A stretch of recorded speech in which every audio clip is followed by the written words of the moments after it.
کام کرے، اور شفقت وہیں ہوتی ہے جہاں کوئی غلطی ہوتی ہے، درگزر وہیں ہوتا ہے جہاں کوئی کوتاہی۔ عورت اطاعت کرے، فرما برداری کرے، اس کو حکم ہے، خامن درگزر کرے، شفقت کرے، اور کوئی کوتاہی دیکھے، کوئی غلطی دیکھے، اس پر پردہ پوشی کرنے کی کوشش کرے۔ یاد رکھیں اعلیٰ حضرت فاضل بریلوی رحمۃ اللہ علیہ فرماتے ہیں جو مردان خدا ہیں، جو اللہ کے بندے ہیں، جو مردان خدا ہیں، فرمایا ان کا طریقہ تو یہ ہے کہ وہ اپنے گھر والوں کی بڑی بڑی غلطیاں معاف کرتے ہیں، بڑی بڑی کوتاہیاں، بڑی بڑی۔ حضرت ابو الحسن رحمۃ اللہ تعالیٰ علیہ، جناب ابو الحسن خرقانی بہت بڑے درویش صوفی گزرے اور صاحب بصیرت اور زندہ اور بیدار مغز صوفی تھے، صرف ہو والے صوفی نہیں تھے۔ ان کو خبر ہی نہیں کہ معاشرے میں میں کھٹکتا ہوں دل عالم میں کانٹے کی طرح، اور تو فقط اللہ ہو اللہ ہو اللہ ہو۔ حضرت ابو الحسن خرقانی خانقاہ بھی آباد کرتے تھے، اور معاشرے میں کبھی ظلم ہوتا تھا تو بادشاہوں کا جا کے حقہ پانی بھی بند فرما دیا کرتے تھے۔ بڑے بیدار مغز اور بیدار ذہن صوفی تھے۔ حضرت باجید بستامی رحمۃ اللہ علیہ کے سجادہ تھے، اور محمود غزنوی آپ کا مرید تھا۔ اب بہت صاحب بصیرت بادشاہ ہوا ہے، وہ آپ کا خدمت گزار تو حاضر ہوتا تھا۔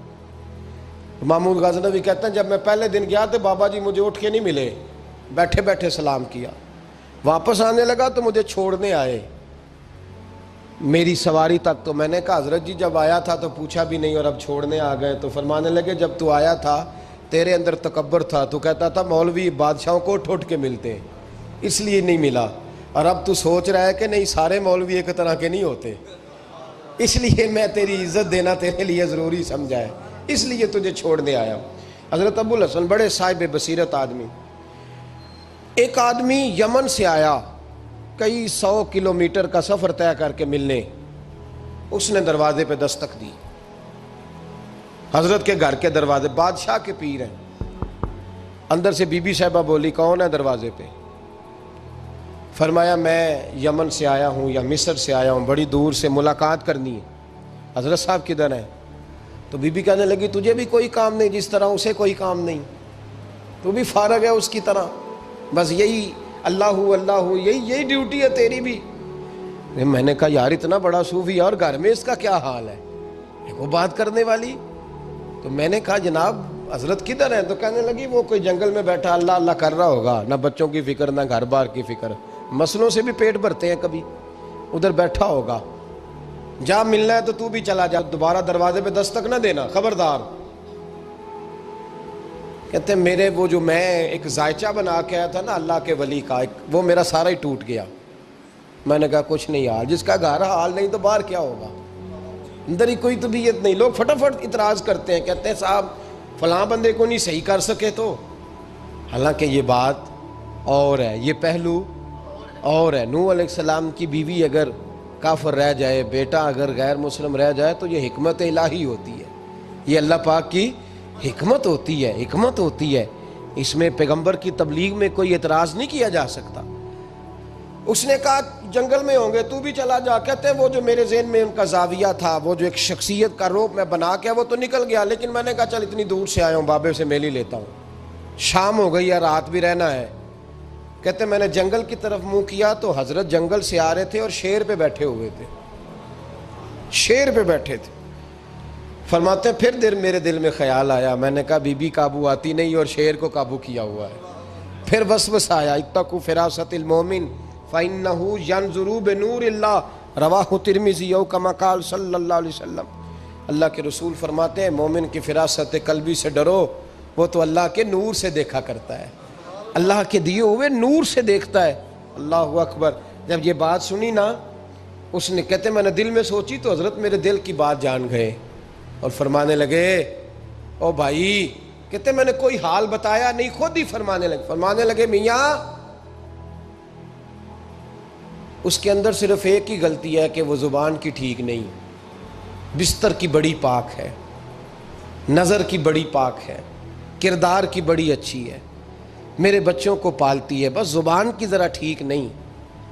اور فرمانے لگے میں اس نتیجے پہ پہنچا ہوں اگر میں نے اسے نکال دیا تو اور کوئی رکھے گا نہیں، بیچاری زندگی ساری پریشانی میں گزار دے گی، اور پھر اگلے لفظ کہے تو حد ہو گئی، فرمانے لگے میں اس بد زبان سے حسن سلوک کرتا ہوں، اللہ نے یہ بے زبان مخلوق میری فرما بردار بنا دی ہے۔ فرمایا یہ میرے وظیفوں چلوں عبادتوں سے نہیں آیا شعر، یہ اس بد زبان سے حسن سلوک کرتا ہوں تو رب نے یہ بے زبان مخلوق میری۔ اب یہ گنجائش، یہ حکم خامند کے لیے ہے، یہ تقریر سن کے بی بی نہ کہہ دے کہ میں نے بد زبان ہونا ہے تو آپ فرما برداری کرے میری، تو یہ جس کے لیے بات ہو اسی تک رہے۔ خامند کو حکم ہے کہ اگر کوئی کوتاہی ہے تو اس کوتاہی کی پردہ پوشی کرے۔ گھر جو ہوتا ہے نا، گھر کچھ چیزیں اجازت نہیں دے رہی میری کہ میں کچھ اور بات آپ سے کروں، کچھ آپ کو نیند بھی آ رہی ہے۔ دیکھیں پورا وجود سلامت ہو اور اندر روح نہ ہو تو بندہ زندہ رہ سکتا ہے؟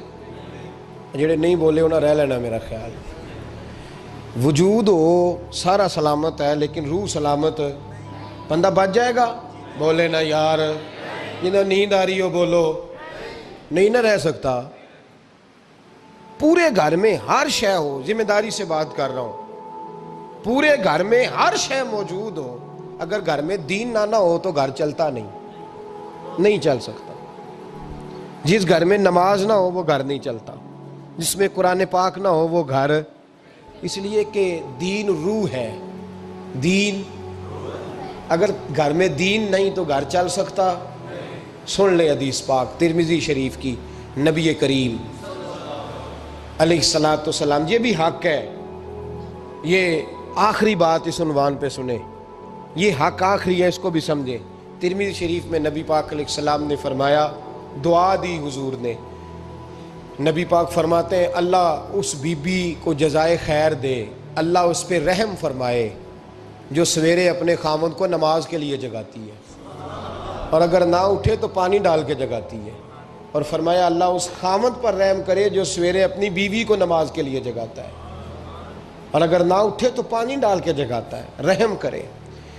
سب سے زیادہ حق میاں بیوی کا ایک دوسرے کا ساتھ یہ ہے کہ انہیں دیندار بنائے۔ دین کی جس بات کا خامند کو پتہ ہے، اعلیٰ حضرت نے لکھا ہے کہ خامند کی ذمہ داری ہے بیوی کو تعلیم دینا، یہ اس کی ڈیوٹی ہے پردے کا پابند کرانا، اس کی ذمہ داری ہے کہ اسے قرآن و سنت کے جو احکام پتہ ہے اپنی بیوی کو سکھائے، اس کو بتلائے، اس کو سمجھائے، ذمہ داری ہے اس کی۔ فرمایا اللہ اس پہ رحم کرے، ذمہ داری ہے، ایک دوسرے کو مذہب سے آشنا کریں، پیار کے ساتھ محبت کے ساتھ قائل کریں۔ خامند بڑی باتوں میں روٹھ جاتا ہے، اگر کبھی اس بات پہ بھی روٹھ جائے کہ آج نہیں روٹی کھانی تیرے ہاتھ کی، انہیں نماز ہی نہیں پڑھی تو آج نہیں میں نے تیرے ساتھ کوئی بات کرنی اس لیے کہ تیری آواز گلی میں نے سنائی دی ہے مجھے، تو خامند کو چاہیے کہ اسے دینداری سکھائے۔ عورت کو بھی چاہیے کہ وہ کہے صاحب تھوڑی روٹی کھا لینی ہے لیکن مہربانی کریں حلال رزق لے کے آئے، مجھے زیادہ کپڑوں کی ضرورت نہیں، میں پرانے پہ گزارا کر لوں گی لیکن میرے بچوں کے حلق سے ہرا نہیں گزرنا چاہیے کہ دینداری ایک دوسرے کو سکھائیں، ایک دوسرے کو۔ حضرت سلطان باہو کا نام تو سنا ہوگا آپ حضرات نے، الحمدللہ کافی لوگوں نے سنا ہوگا۔ حضرت سلطان باہو رحمۃ اللہ علیہ کے جو والد تھے ان کا نام تھا حضرت بازید، جاگیردار تھے، دنیا دار تھے، بہت بڑے مالدار تھے۔ فرماتے مذہب کی طرف میرا رجحان نہیں تھا۔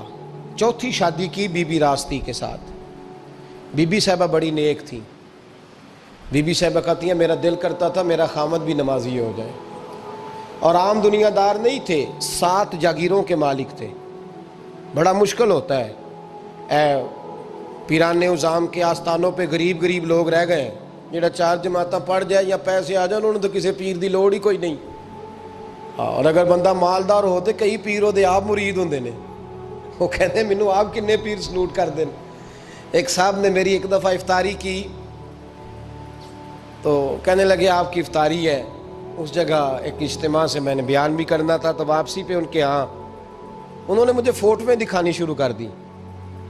اب یہ بھی ایک مسئلہ ہے نا، کیا کہتے ہیں اس کو، سیلفی، جی ہاں، بڑے بڑے سیانے بندے ساری دیہڑی یہی کام کر دے رہے ہیں اور کم ہی کوئی نہیں سرے، تو وہ مجھے تصویریں دکھانے لگے، اے پیر صاحب دی بھی میں دعوت کیتی، اے پیر صاحب دی بھی میں دعوت کیتی، اے پیر صاحب دی بھی میں دعوت کیتی، اے پیر صاحب دی بھی میں دعوت، 14-15 پیر مجھے گنوا دیے۔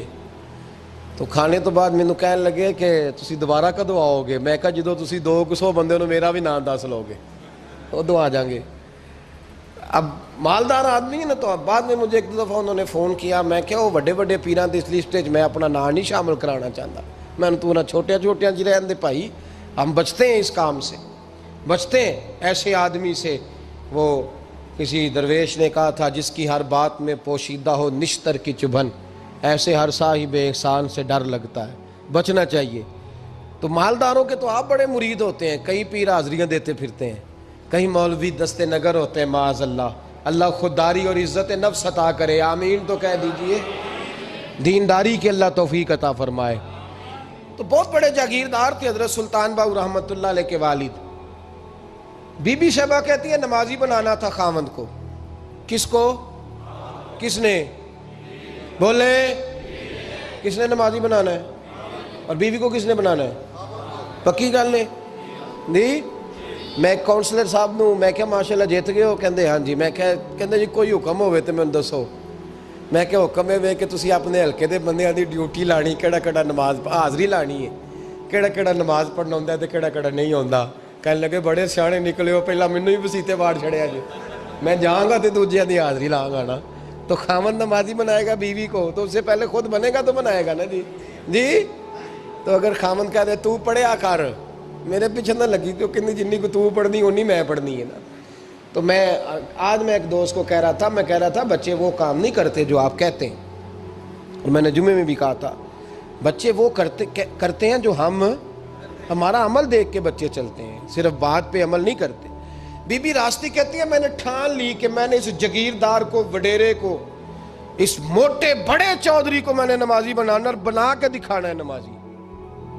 بی بی صاحبہ کہتی ہیں کہ وہ جس خاتون کی بھی باری ہوتی تھی، 4 بیویاں ہوتی تھیں، وہ اس کا حق ادا کرتے تو بعد میں اپنی خوابگاہ میں جا کے آرام کرتے۔ ان کا جو خادم تھا ملازم، وہ رات کو دودھ کا پیالہ انہیں دینے جاتا تھا، سونے سے پہلے ان کے پاس دودھ کا پیالہ پہنچتا تھا۔ تو بی بی صاحبہ کہتی ہیں میں نے رات کو ملازم سے کہا دودھ دینے تو نہیں جائے گا، میں جاؤں گی۔ تو میں آدھی رات کو دودھ کا پیالہ لے کے حاضر ہوئی۔ تو کیسے آئی؟ میں نے کہا بی بی ہوں، آ گئی ہوں، تو اب مہربانی کریں۔ میں نے کہا اگر اجازت دیں تو آپ کے پیر نہ دبا دوں؟ چل دبا دے۔ بی بی کہتی ہیں پیر دباتے دباتے میں نے کہا اگر اجازت دیں تو صبح نماز کے لیے جگا دوں؟ یہ نماز کی تبلیغ ہو رہی ہے۔ تو بابا جی پتہ کیا کہتے ہیں حضرت بازید؟ کہنے لگے تو مجھے جانتی نہیں، خبردار مجھے تبلیغ کرنے کی کوشش کی، اس گھر میں رہنا ہے تو سانس اونچا نہ لینا، پتہ ہے تو کس کے ساتھ بھی آئی، خبردار۔ کہتے ہیں میں چپ کر کے آ گئی۔ اگلے دن پھر دودھ لے کے پہنچ گئی تو انہوں نے آنکھ کھول کے دیکھا میری طرف، پھر آ گئی ہے۔ میں نے کہا اب میرے خاوند ہیں، میرے سر کے تاج ہیں، پیر دبا دوں؟ کہ دبا دو۔ کہتے ہیں میں نے 10 منٹ پیر دبائے تو میں نے کہا اگر جان کی امان پاؤں تو فجر میں جگا دوں؟ میں نے جلال فرمایا۔ کہنے لگے تجھے کہا تھا نا کہ مجھے کسی کا مشورہ قبول نہیں، تو کون ہوتی ہے مجھے بات کرنے والی، چل دوڑ جا۔ بی بی صاحبہ کہتی ہیں میں 10 دن جاتی رہی۔ کتنے دن؟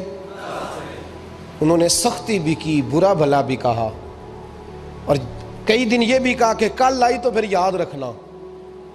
کہتی ہیں 10ویں دن میں گئی تو حضرت بازید کہتے ہیں میرے دل میں خیال آیا یہ جان چھوڑنے والی نہیں، یہ باز نہیں آئے گی، اور چلو ہے بھی تو میری بیوی، غلط بات بھی کوئی نہیں کر رہی، کہہ بھی نماز کر رہی ہے۔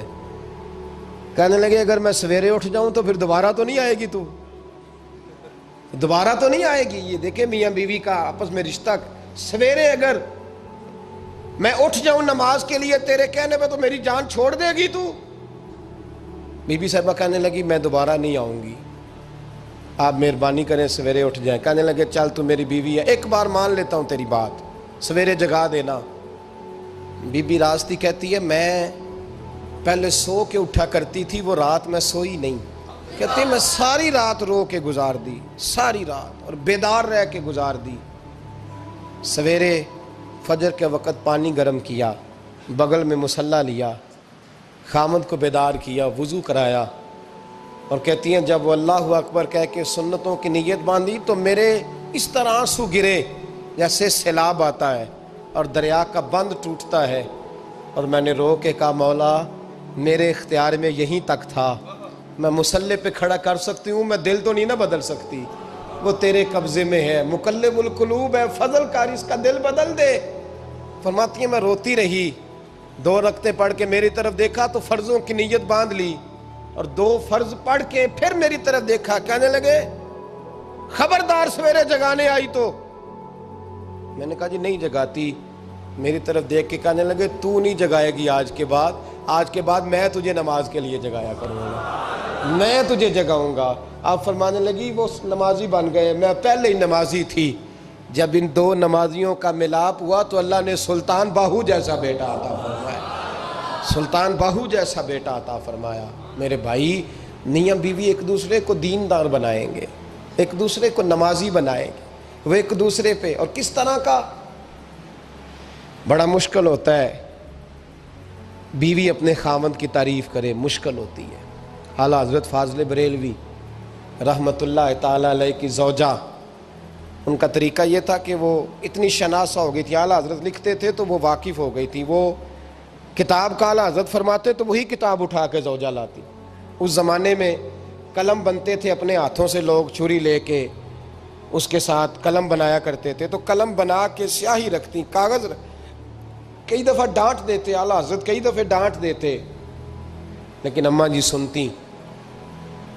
وقت وصال آیا تو ایک دن فرمانے لگے حامد رضا کی ماں، تو نے ساری زندگی مانگا کچھ نہیں، تو نے میری بڑی نوکری کی، میرے دین کے کاموں میں سب سے بڑی مددگار تو تھی، چل کچھ چیز مانگ لے۔ جب دین کے رشتے ہوتے ہیں تو پھر معاملے بھی دینداری کے طے ہوتے ہیں، کچھ مانگ لے۔ بڑا کچھ مانگ لیتی ہیں نا بیویاں، بڑا کچھ۔ اعلیٰ حضرت کی زوجہ کیا کہتی ہیں میں نے آپ کو صبح و شام دیکھا ہے، میں نے آپ کے دکھ سکھ دیکھے، خوشی غمی میں آپ کا رویہ دیکھا ہے، میں نے آپ کو ہمیشہ دیندار اور پرہیزگار پایا ہے، اگر مجھے کچھ دینا ہے تو ہاتھ اٹھا کے میری بخشش کی دعا کر دیں، اور اگر صبح قیامت مجھے ضرورت پڑی تو میری سفارش کر دیں گے۔ اعلیٰ حضرت رو پڑے، یہ دینداری کے رشتے ہیں، رو پڑے، فرمانے لگے تیرے ساتھ وعدہ ہے، مصطفیٰ کریم صلی اللہ علیہ وسلم کے صدقے احمد رضا جب جنت میں جائیں گے تو تجھے ساتھ لے کے جنت میں جائیں گے، ساتھ لے کے جائیں گے۔ تو بھائی دینداری بنائیں، ہن لباس لکم وانتم لباس لہن، وہ تمہارا لباس ہے اور ان کا لباس ہو۔ رمضان شریف آ رہا ہے، ارادہ کر لیں کہ تراویحیں ساری جماعت کے ساتھ پڑھنی ہے، پڑھیں گے انشاءاللہ تعالی۔ نوجوانوں سے میری گزارش ہے، جوان بچوں سے، ضروری کوئی مذہبی چیز آپ نے دیکھنی ہو، سننی سنانی ہو تو ٹھیک ہے، ورنہ رمضان میں موبائل استعمال نہ کریں، مہربانی فرمائیں، ارادہ کریں۔ اگر کبھی مجبوری بن جائے نا تو ہسپتالوں میں بھی 2-2 گھنٹے بندے کو ایک ٹانگ پہ کھڑے ہونے پڑ جاتا ہے، پاسپورٹ کے دفتر لوگ کھڑے رہتے ہیں، شناختی کارڈ کے دفتر کھڑے رہتے ہیں۔ ارادہ کرو قرآن پاک سننے کا، اور مسجد میں حاضر ہو کے با جماعت 20 تراویحیں پوری پڑھو، اور عشاء سے پہلے آؤ، سنتیں ادا کر کے مسجد میں نماز پڑھو۔ روزہ کوئی شیطانی وسوسہ قریب نہ آنے دو، روزے رکھنے ہیں اور انشاءاللہ رکھنے ہیں، پورے رکھنے۔ مزدور آدمی جو مزدور ہے وہ کہتا ہے میں مزدور ہوں، میں کیسے رکھوں؟ اور خدا کے بندے، رب تعالیٰ نے تیرے اوپر فرض کیے ہیں، وہ کہتا ہے میں وہ چیز فرض کرتا ہی نہیں جو تو اٹھا نہ سکے، اس کو پتا تھا ہم رکھ لیں گے تبھی فرض کیے نا۔ اور مزدور کو تو اللہ اجر بھی زیادہ عطا کرتا ہے، کسی وسوسے پہ نہ لگے۔ اور قرآن، یہ 2 باتیں ہو گئی، روزہ اور تراویح۔ اور تیسرا، دن کے 2 حصے کریں، جو وقت بچ جائے اس کے 2 حصے کریں، آدھے حصے میں قرآن پاک پڑھنا ہے اور آدھے حصے میں درود و سلام پڑھنا ہے، یہ وظیفے پکے کر لیں۔ اور جو لوگ غریبوں کی مدد کرتے ہیں، مسکینوں کی، یتیموں کی، ان سے میری گزارش ہے کہ وہ مہربانی کریں تو 1 رمضان کو لوگوں کے ساتھ تعاون کریں۔ کس تاریخ کو جی؟ بولے قاری صاحب نے سوٹ کدن دیں دے ہو جی، تاکہ کوئی درزی سی کے نہ دے وے، ایک ادھر پاہ نہ لے وے سوٹ، مولوی بھی نواں، یہ ساڈا مولوی یہ تے پرانے دی چنگا لگتا ہے، اور پہلے دے میاں یہ کام بھی پہلے کریں تاکہ وہ سلا لیں اور سلا کے پہن لیں۔ میری باتوں کی سمجھ آ رہی ہے آپ حضرات کو؟ غریب کے ساتھ، مسکین کے ساتھ، جس کے ساتھ بھی کو تعاون کرنا ہے وہ پہلے کریں، پہلے اپنے بچوں کے کپڑے بعد میں، اور غریبوں کے بچوں کو پہلے، تاکہ وہ شریک ہو، رمضان میں شریک ہو، کسی کو سودا پہلے دیں، جو پہلے کرنے کے کام ہیں ان کو پہلے کریں، مہربانی فرمائیں۔ رمضان کی نیت کریں، ارادہ کریں، اپنے اندر ذوق پیدا کریں۔ میں نے اپنے دوستوں کو کل سبق دیا ہے کہ کام مجبوری سے بھی ہو جاتا ہے اور شوق سے بھی، لیکن مجبوری سے کرنے سے مزہ نہیں آتا. شوق سے کریں تو مزہ ہی آ جاتا ہے. مزہ نہیں، مزہ ہی آ جاتا ہے. تو کام کریں گے، لطف آئے گا آپ کو روزے رکھنے کا، عبادت کرنے کا، لیکن لطف کے ساتھ کریں. اپنے اوپر